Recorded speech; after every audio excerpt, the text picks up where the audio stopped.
Welcome, everyone, to the Chris Parrish Podcast. My name is Chris Parrish, and this is episode 130, Masked Emotions.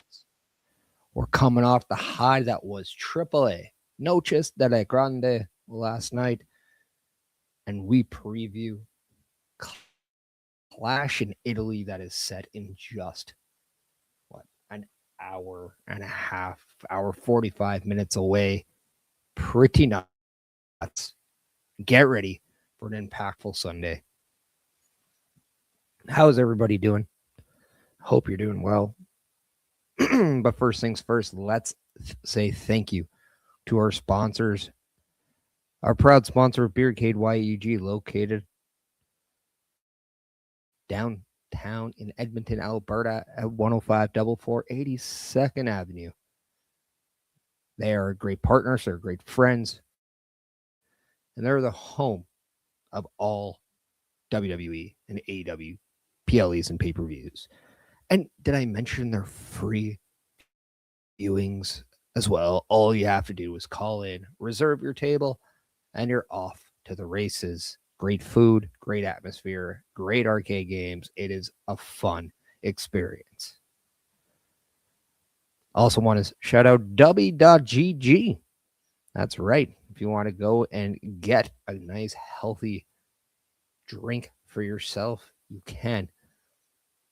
You can just scoop the powder, put it in, and then you're off. But if you're going there and you want to save some money, hit that promo code Parrish 20, I believe, and you can save yourself Parrish 10. You can save yourself 10%. But anybody watch AAA last night? Anybody watch Mask versus Mask? Well, I did. And that match was fantastic. Absolutely living up to the hype. We saw El Grande Americano versus El Grande Americano original. And we finally saw the story that was created not too long ago, a couple years ago. We all knew the back story of Chad Gable needing to go to Mexico to learn the art of lucha libre, to learn the Mexican spirit, to figure out just how to beat all the luchadors that he couldn't beat and that he learned to hate. Thus creating El Grande Americano, where everyone assumed it was Chad Gable, only to see Doppelganger when Chad Gable was doing an interview. Then suddenly Chad Gable hurt his shoulder and was unable to compete as he needed surgery. But as American Made were discussing how they were going to move on without Chad Gable, there was a man named Ludwig Kaiser looking on. When Chad Gable got injured by Penta with his, we saw Ludwig Kaiser watch on. Not too shortly, we saw another El Grande Americano, and this one was taller, leaner, just more different. Well, this one happened to capture the Mexican spirit, happened to capture the Mexican culture, and truly became a fan favorite down in AAA. To the point where he doesn't need bodyguards because the people will be there protecting him. When we knew the El Grande that we knew of initially returned, he attacked El Grande that we know now, thus creating El Grande Americano versus El Grande Americano. They were at each other's throats. And then we saw teammates introduced, as we saw Bravo and Rayo, dos Americanos. And then we saw people that looked like American Made's Creed brothers donning masks. And let's note that the one El Grande Americano had the American Made logo on the mask, while the other one had El Grande Americano. This absolutely just went into a feud that was going just about as chaotic as you can imagine. A story that was told very well, to the point where on social media, everyone is giving a round of applause to The Undertaker and his usage of this feud. So this brings us to last night's mask versus mask match. Who would be unmasked and who would walk tall as the only El Grande Americano? And we saw blood. We saw masks being ripped. We saw the outside interference. We saw emotion. We saw it all last night. Quite possibly the greatest match in 2026 under the AAA rules. And quite frankly, it will compete for match of the year. But the story that was told alongside with it was one for the ages. But what we did see was El Grande Americano, the fan favorite, defeat El Grande Americano original. And as both men stood in that ring, we saw the unmask of El Grande Americano. And it was none other than Chad Gable. Chad Gable spoke very passionately after the match. Talked about the reason why he donned the mask. He even signified to the man he just lost that he was, without a shadow of a doubt, the original. But the man that defeated him is now the only. He said he failed to be better than the Mexican Spirit, but he also will come back stronger than ever, and he is not done in AAA. But nonetheless, we don't see El Grande Americano original anymore. But what we do get is Chad Gable is finally back in professional wrestling. The character Chad Gable is back. And let's take an absolute moment here to appreciate what we saw in his efforts with this El Grande Americano character. We knew that the American-made leader was going to a place where we didn't know. He was failing to win the Intercontinental Championship, and he was getting tied up in this whole, I need to win a singles title. To the point where that wasn't the plan, so where do we go? And I thought not only was this character entertaining, not only was this character fun to watch, it is absolutely crazy that it impacted the wrestling world so much that it gave us a copycat. It gave us multiple additions, but then it gave us a hell of a story and a fantastic crowning achievement match. And it really changed the culture of AAA and how we view it as fans. It captivated not only the American audience, the Canadian audience, but the Mexican audience, but the global audience, to the point where you may think you have known who was under the mask the entire time, but you went along for the ride. You suspended your disbelief to be entertained. And that is essence. That's pro wrestling done to a T. So I thought that was absolutely beautiful to watch. We now get Chad Gable back, and in this world of WWE where we can look at the Intercontinental Championship now, and ironically enough, Penta is the Intercontinental Champion.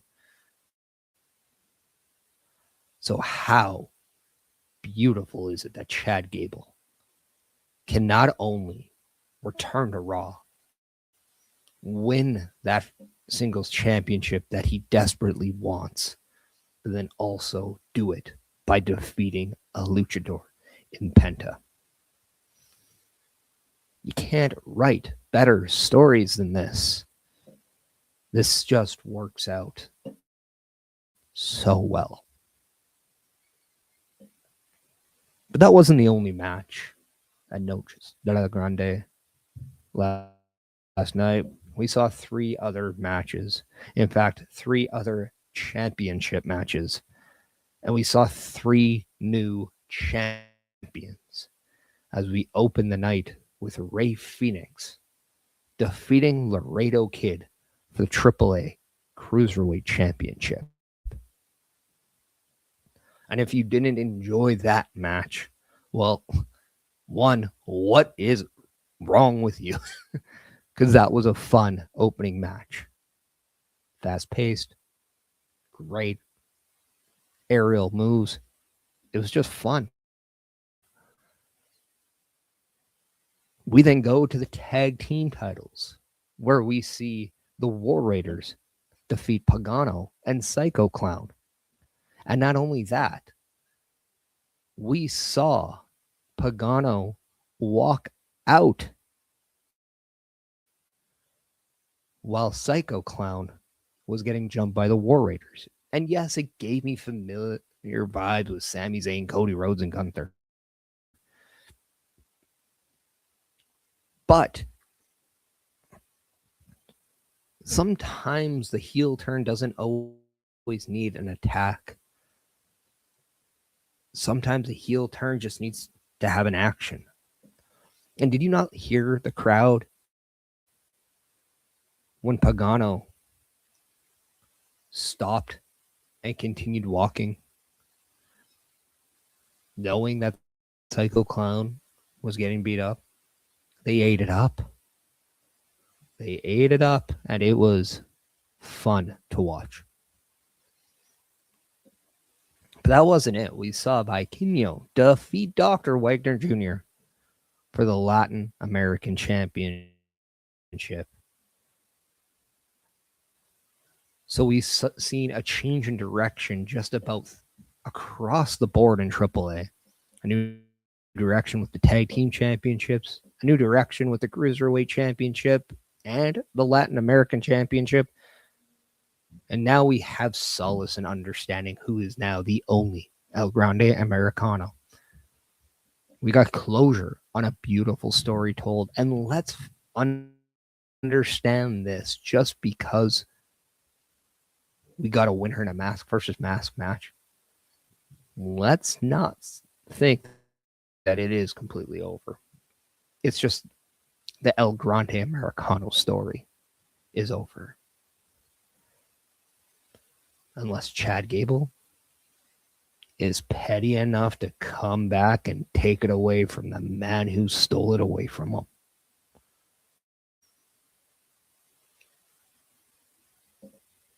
I mean, it's right there. It was an identity that was created by Chad Gable. And sometimes the only way to kill a creation is by killing it yourself. So I know I'm intrigued with what's next in AAA. And we got a second coming of Noche de la Grande just next Saturday. So that is going to be a lot of fun to watch. Let me know if you're in the chat what you thought of the first night of Noche de la Grande. And if you do not like my pronunciation, I know it's not perfect. But I try. One might say, you could say I need help. And turnbucklestudios.org/join is the perfect spot for that. If you've ever wanted your break or an opportunity to join into the Turnbuckle Studios family, become a member of the Turnbuckle Affiliation Program, or just help out, that is the perfect spot to be at. haven't sold it yet, we'll watch this. A Turnbuckle affiliation program is looking for more people. If you have passion level for pro wrestling, sports, video games, or something else, then Turnbuckle Studios is the place to be. If you have ever wanted to pursue content creation and want to join our team, then we would love to have you. Check out turnbucklestudios.org or contact us by email today because your future is now, and we want you to tap in.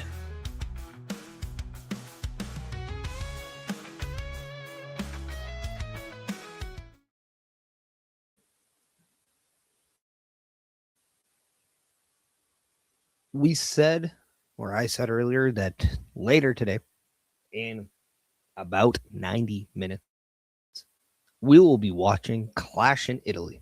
You can check that out at the PLE Patrol. We'll get it on all Turnbuckle Studios platforms.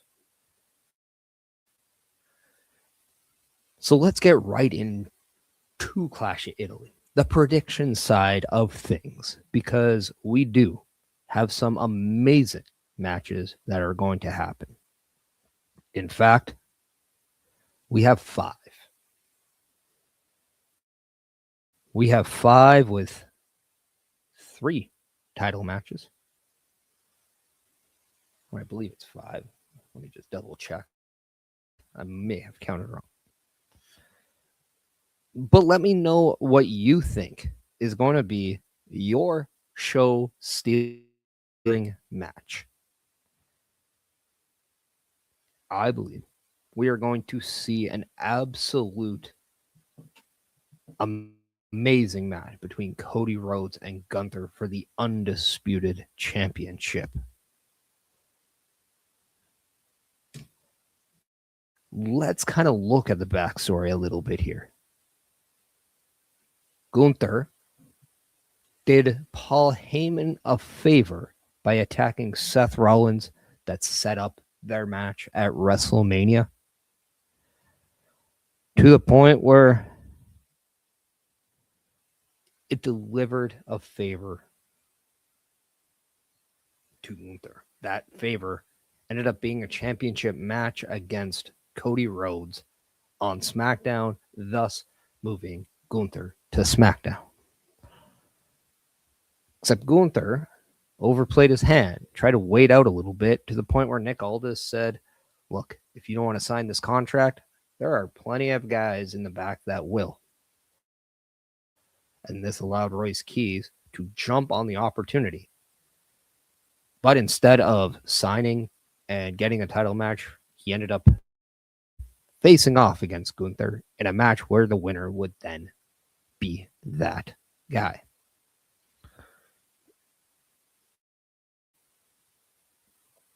We got Chris Best coming in saying this might be a cop-out, but every match on the show will deliver. But the match I'm looking forward to the most is Cody and Gunther. So the big question I have with this is, why did Gunther take so long? I mean, when it comes to the championship, why overplay a hand? Why even think about it? Why was there a hesitation? We've never seen that out of Gunther before. But nonetheless, Gunther, despite multiple attacks on Cody Rhodes, always had the attention of the champion.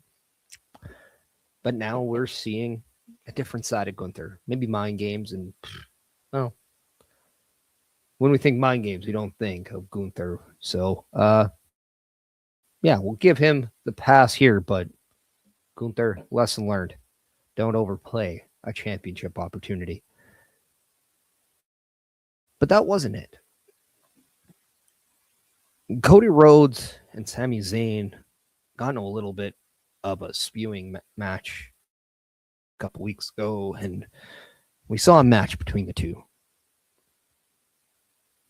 A match that was won by Cody, but again, it was filled with an interference attempt by Gunther. So, as Cody was in a chokehold from Gunther, who's on the apron, Sami Zayn went to go kick Gunther away. Got Crossroads 1, 2, 3.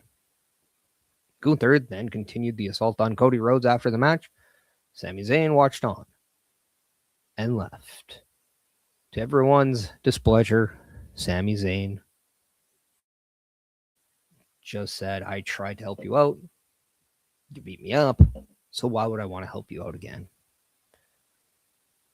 And that's been hanging over this match just a little bit. It's a little bit of intrigue to the point where I am going to predict that Gunther will walk out your new undisputed champion, and it is going to be because of Sami Zayn costing Cody Rhodes the match and the title.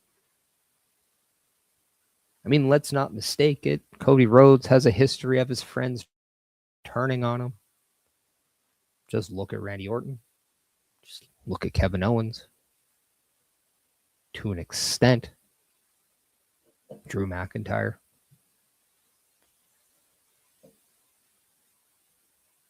But Cody Rhodes is definitely a marked man when he's champion.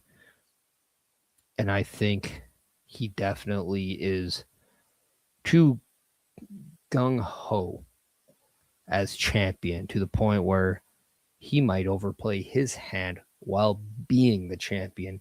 And that always comes back to get you. So I'm going to predict Cody Rhodes and Gunther walking away with the championship. It's also expected that this match will open the show. And then next up, we got for the Women's Intercontinental Championship, Sol Ruca and Becky Lynch. And this match was made official last week from Saturday night's main event, where we saw this same match for the non-title way, but a disqualification from Becky Lynch, who pulled in referee Jessica Carr in the way, made this match official and made this match a championship opportunity for Sol Ruca. So just when Becky Lynch thought she played it smart again, we talk about the narrative of overplaying your hand.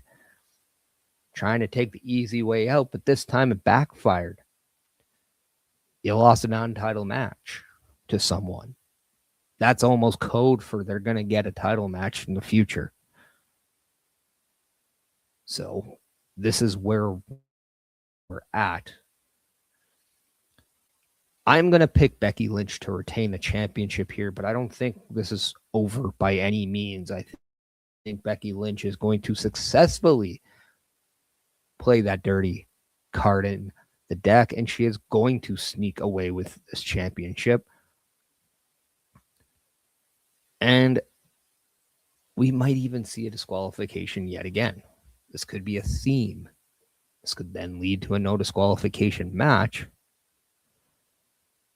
And that is something that I could look forward to. Now, there wasn't much of a backstory because it's just simply Sol Ruca arrives on Raw, has a great match against Liv Morgan, and loses.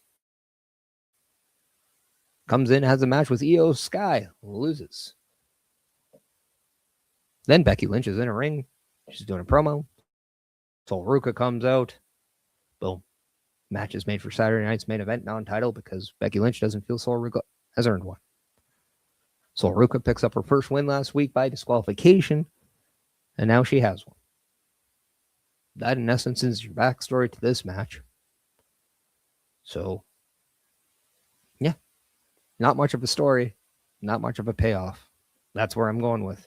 Becky Lynch retains the Women's Intercontinental Championship. The next up, we have Oba Femi versus Brock Lesnar. Backstory here. Brock Lesnar had an open-ended challenge at WrestleMania. It was answered by Oba Femi. And then Oba Femi completely dominated Brock Lesnar at WrestleMania, to where after the match, Brock Lesnar took off his boots, he took off his gloves, he got emotional. We thought Brock Lesnar was hanging up the boots. We thought he was retiring. We were led to believe he retired. Paul Heyman led us to believe he retired, until we saw Oba Femi start the Oba Femi Open Challenge. And just a couple weeks ago, we saw Brock Lesnar ambush Oba Femi while making his entrance as he was in the ring. And we saw a match then get made official for Clash in Italy. Brock Lesnar doesn't want to be embarrassed by Oba Femi. In fact, part of him respects the fact that Oba Femi took it to him. But he's not ready just to move along for Oba Femi. It's the alpha versus alpha mentality. All right. You can't really argue a big man match when your big men are Brock Lesnar and Oba Femi. They're believable. They're good. And quite honestly, there's not much going on for Oba Femi outside of that open challenge. So another opportunity at Brock Lesnar to showcase just how dominant and big Oba Femi is, but also if there's anyone that could chop Oba down, Brock Lesnar is the easy answer. Once again, I'm going to pick Oba Femi to win this match, but I could see it going both ways. I could really see it going both ways. In fact, I could even see Brock Lesnar making a 1-1 and we get a rubber match later. But that's not where I think we're going. In fact, there's rumors that even WWE are looking into the fact that they could add members to the division. And I don't think this will happen, but hear me out. What if Paul Heyman turns on Brock Lesnar and Oba Femi joins the division? It would be a big deal, but at the same time, you're taking away one of the hottest upcoming baby faces and fan favorites. So that's why I find this unlikely, but it is a scenario. And I might pull that trigger later, opposed to now. Not so much Heyman turning on Lesnar, but Heyman including Oba in the division. I could see that later on, just not now. So I have Oba Femi once again defeating Brock Lesnar. But I think this time Oba Femi might flat out tell Brock Lesnar to retire.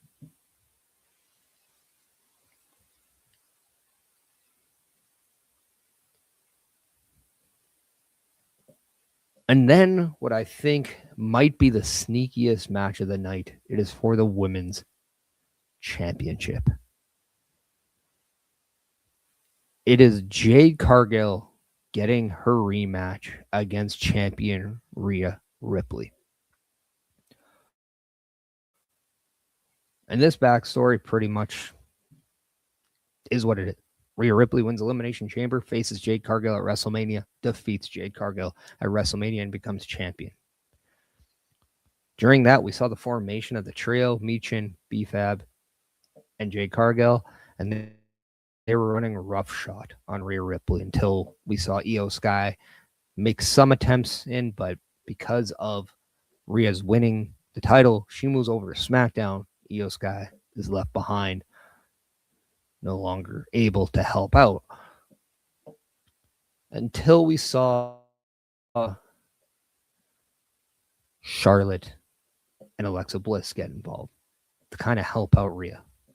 And now with last week, we saw that Rhea and Charlotte can coexist. They can work together.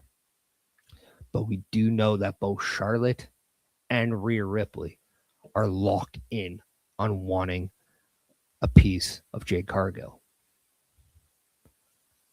I do think Jade Cargill and Charlotte is a match we're going to see. And I wouldn't be surprised if we get it pretty quickly. So I am actually going to pick Jade Cargill winning back the championship, and we will see that be because Charlotte accidentally gets involved and costs Rhea the title. This will rehash their argument, and this will once again force us to see maybe a match between Rhea and Charlotte and see whoever wins gets Jade.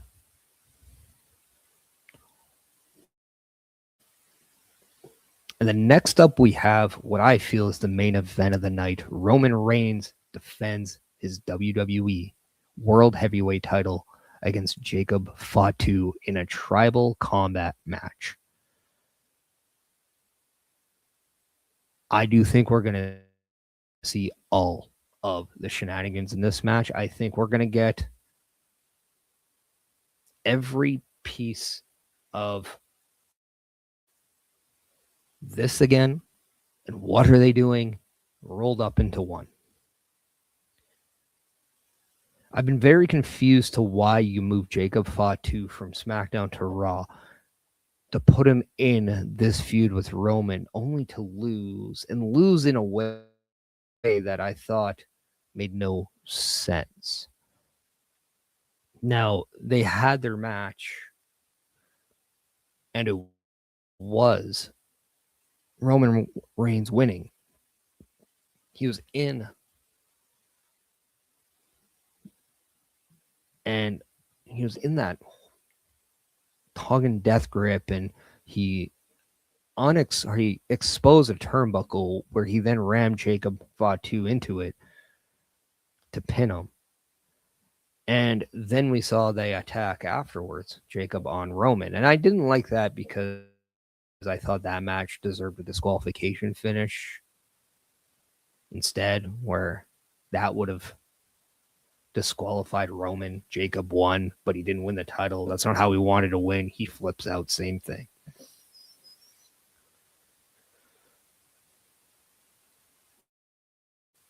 The continuous assaults of Jacob Fatu on Roman Reigns led to this tribal combat match where it almost seemed like Jacob Fatu was going to get fired.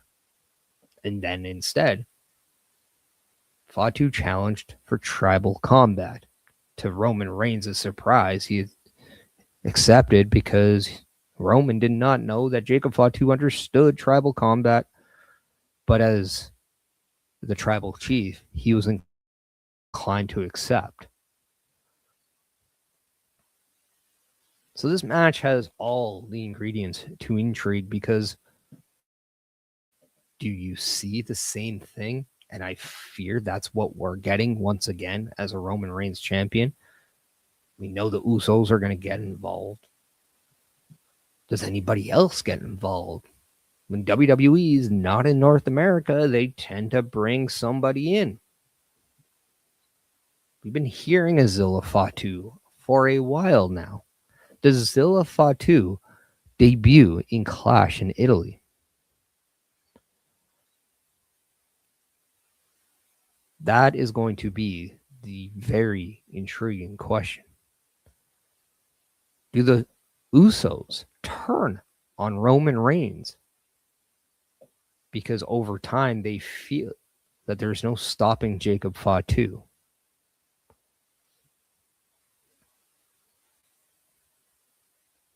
I go once back into that thought. Why did you move Jacob Fatu all the way over to Raw in this feud after he had such a dominating performance at WrestleMania against Drew McIntyre? He was on the up and up in the card. Why did you move him from that? What was the payoff? And I think the payoff is a World Heavyweight Championship. Now, there's been a lot of news coming out saying that Jacob Fatu was hurt. And this could be a reason to why we see something happen. I'm not too sure if we're going to see this be a reason to why Jacob Fatu doesn't walk away with the championship. but I do think this is something that you could do to ensure that he's champion. So I'm not too sure, but all I can say is back-to-back losses to Roman Reigns would make zero sense to the direction of Jacob Fatu. And yes, whoever loses must acknowledge the winner as their tribal chief.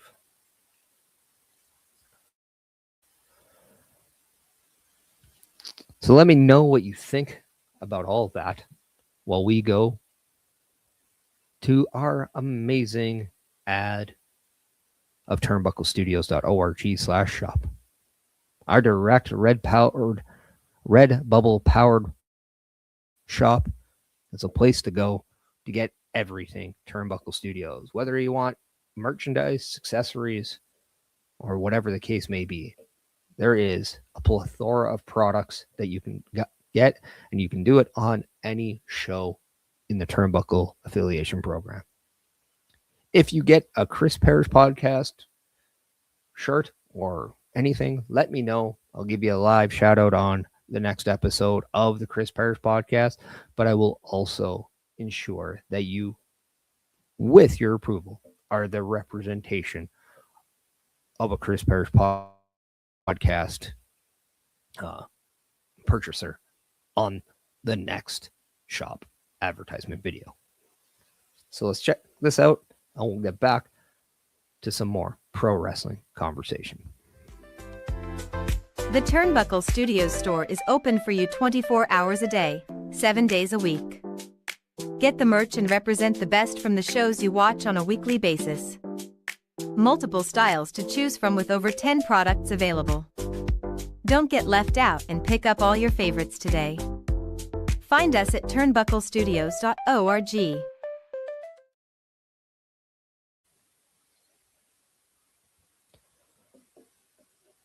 So as we covered AAA, as we previewed Clash in Italy,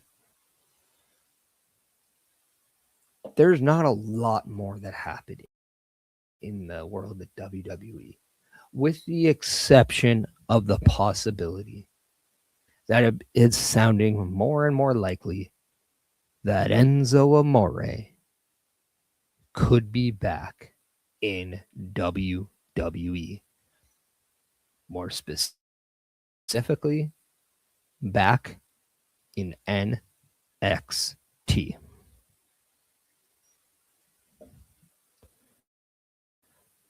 Now, Enzo Amore, very, very profiled, very, let's just say, polarizing of a figure. Him and Big Cass had a lot of potential coming up from NXT the previous time. Made their debuts interrupting the Dudley Boys, who were walking back from a match. Really, really shocked that they never won the tag team titles, but also more surprised that they ended the relationship when they did to make Big Cass a single star.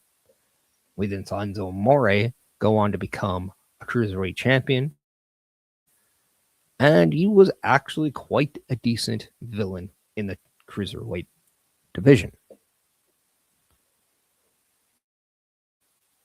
At one point, they tried to have Enzo Amore talk Conor McGregor into a match that most likely would have been WrestleMania.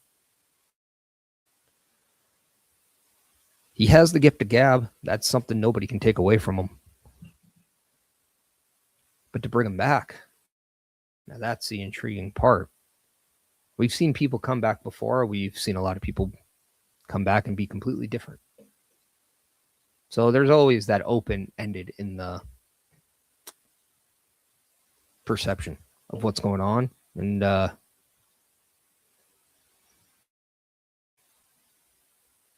I'd be very intrigued to see what he does if he was to come back. I know that there's a story that, Big Bill, aka Big Cass, his contract is coming up with AEW. Don't want to get into that because A, I don't know.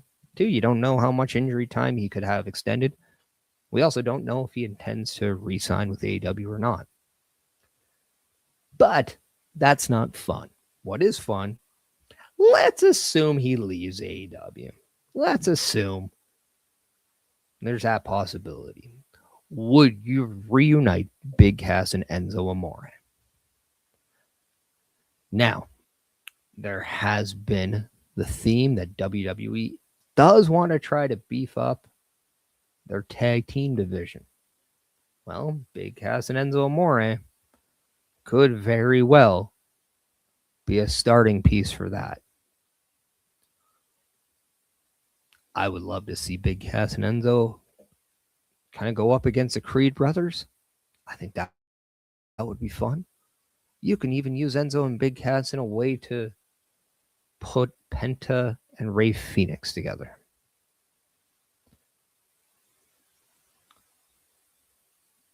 But is the question, bringing back Enzo and Big Cass as a tag team, would that be a good enough reason? Just because you need a tag team in a much desperately need of a tag team division? I don't know. But if I'm looking for people that Enzo Amore could work very well with in NXT,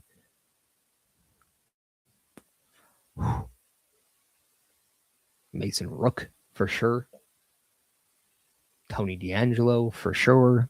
I mean, when we think about the Italian mobster of Tony D'Angelo, well, Enzo Amore would be pretty good in that role as well.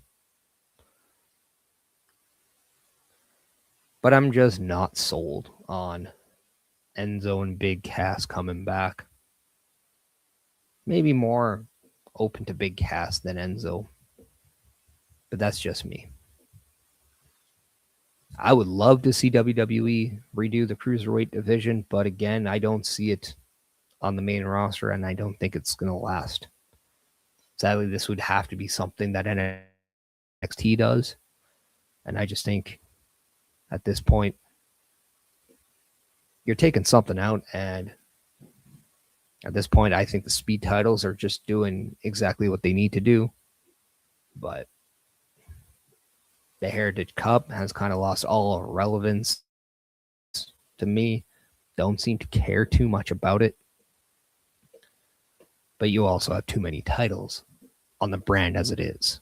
When you talk about the 2 sets of North American championships, the 2 sets of like the women's and NXT championships, and then the tag championships, then you have the speed titles. There's just too many already, so adding a cruiserweight one would have to really go to eliminating something that's already there. And then again with the main roster, there's just even more. So I just don't think there is a way to add that. But Enzo Amore going over the cruiserweight title in AAA, now that is something I could see. That could translate very intriguingly to me.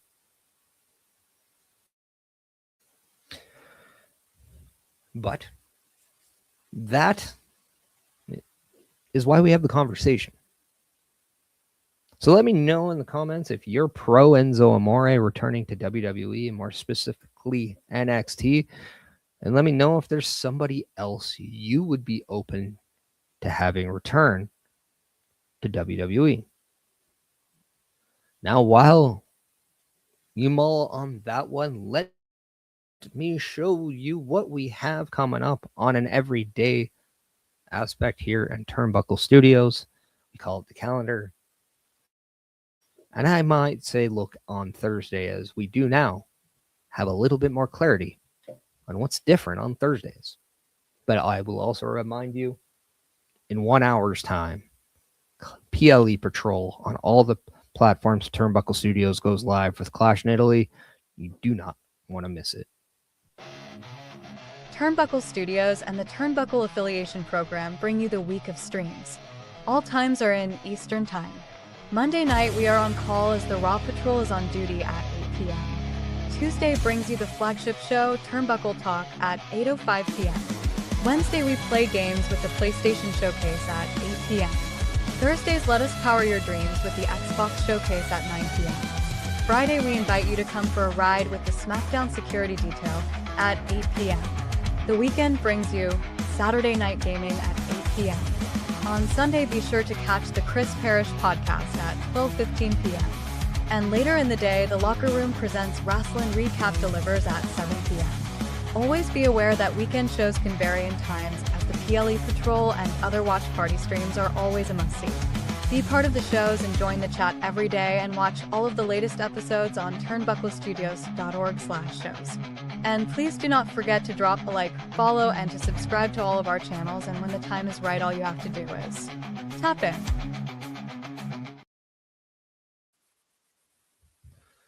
So that's right.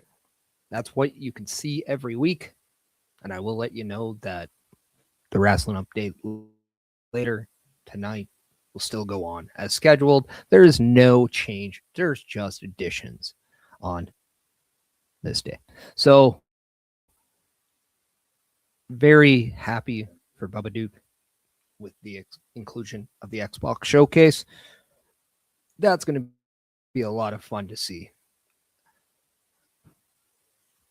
Now I can let everyone know that during that video, WWE did show arrival footage of Jacob Fatu, so all that narrative about him not performing and possible replacement, I think is a wash. I don't think we could buy into any of that. Jacob Fatu looked to be walking just fine as he was showing up on or at Clash in Italy.